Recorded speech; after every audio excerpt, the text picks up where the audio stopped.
Laura Jean Shannon, you designed all of the super suits on The Boys, and season 3 was a big one because we finally meet Soldier Boy. So when did the process for that costume begin? So I just have to correct really quickly. I designed most of the super suits Okay. on The Boys. However, Michael Ground, who's our phenomenal costume designer and my brother from another mother, does do some of the day players, which there were plenty of this season. But yes, Soldier Boy was our big new guy on the scene. The process started long before anybody even knew it was happening, because Eric Kripke, our showrunner, and I are sort of connected at the hip, and he fills me in early days on characters that he's thinking about, even sometimes before he gets into the writer's room, and he draws me into the process early on to start sharing visuals with him to inspire actually the creation of all of the characters, which is one of the really exceptionally fun things about working with him and working on The Boys. So we started in early days putting together our mood boards for the character, sort of Marlboro Man meets, soldier meets superhero, and really dug into sort of the history of the character. Mm-hmm.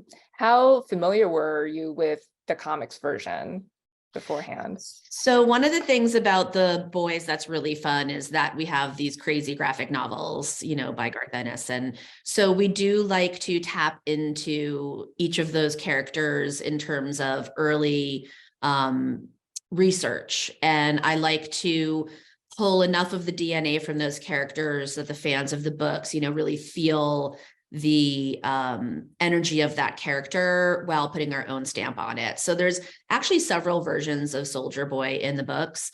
And we took mainly a color scheme and a few of his iconic sort of visuals, an eagle, a star.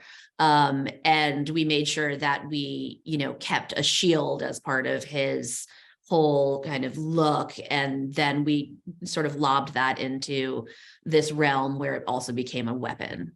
Mm-hmm. I love that you just shrunk the eagle and like had it emblazoned over, I guess it's kind of like a chest shield. It's like utilitarian.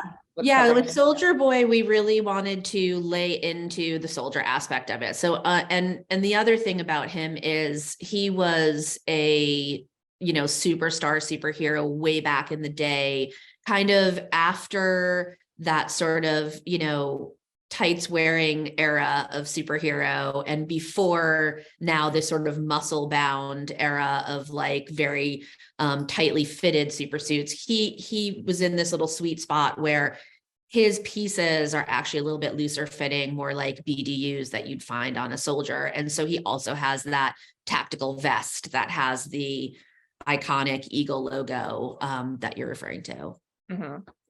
Yeah, it feels a lot more like militaristic than like the graphics version, which is like blue and it's like shorts.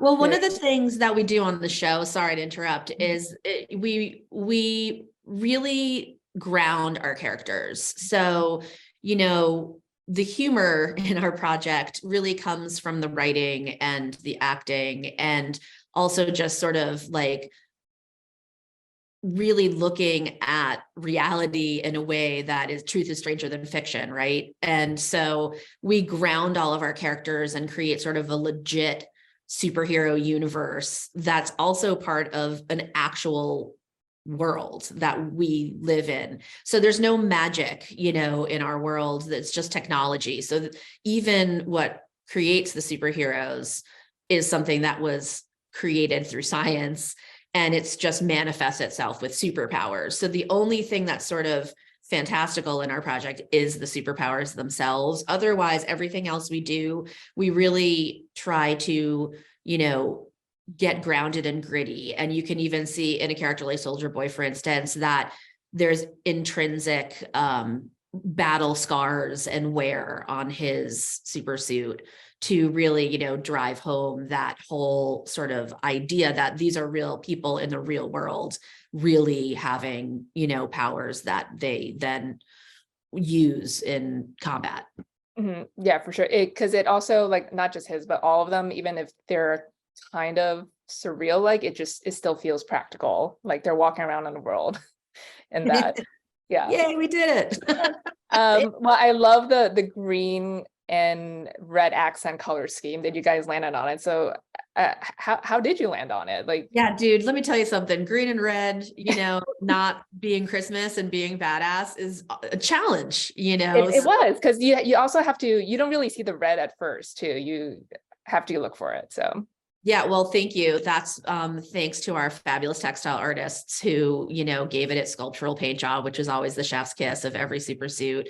And yeah, I mean, honestly, the green and the red was an amalgam of reasons why we chose that. One being that actually there is a version of him in the books that is green and red, as opposed to the blue, red, white, and blue version. Also, Homelanders, got the corner on the market of red, white, and blue. So we always look at all of our characters panoramically, and it's really important to make sure that we're not stepping on the toes of the other characters, because you see them all together quite often, whether it be on a poster or in the show. So it's important that each one of them has their own sort of visual language. And so the red and the green was something that wasn't taken by any of our other superheroes, and also does harken back to one of the original versions of him from source material from canon.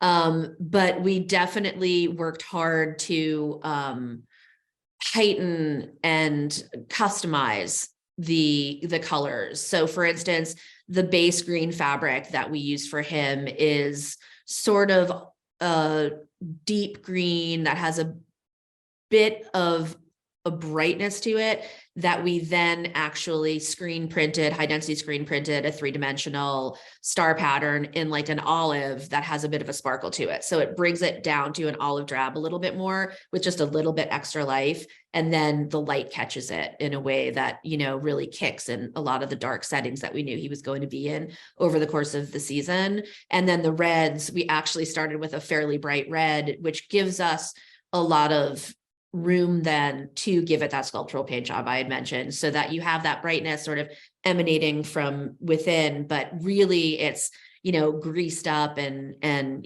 oiled up and dirtied up with battle scars and all kinds of fun and excitement, so that you don't even notice that it's red right off the bat. Yeah, for sure. Well, Jensen Ackles, who plays Soldier Boy, he was on Seth Meyers last year, and he said during your first fitting, he asked if you would be adding muscle padding into the costume, and you told him you're going to bring me some muscles in April. Yes, I think the direct quote was, "No, babe, you got to bring those guns." And he did. He was amazing. First of all, love Jensen Ackles. What a sweetheart. Also, his mama raised him right. I know all the other costume designers here know of what I speak. He would hang his costume at the end of the day. Never was there a sock astray on the floor in the fitting room. So for any actors that might be watching, great pointers.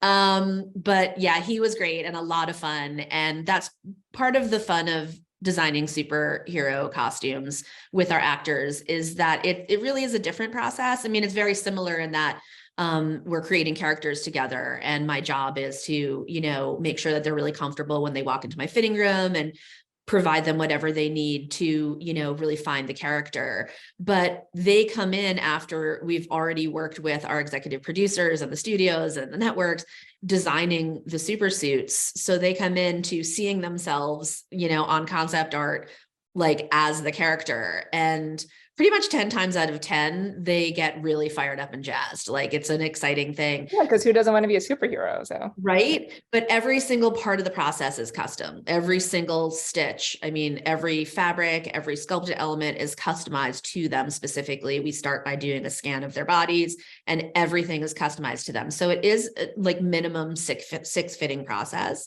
So it's a bit of a commitment, and it was during COVID, and he has a family. So, that added to the challenge, but he was such a good sport, and he really did his homework. He showed up, and he had, muscle tone, and we were able to, really capitalize on that.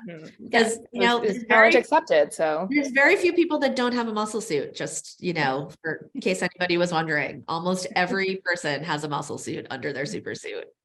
Awesome. Well, LJ, it was great speaking with you. Thanks so much for your time, and we'll see you back in a little bit. Thanks. Well, thank you.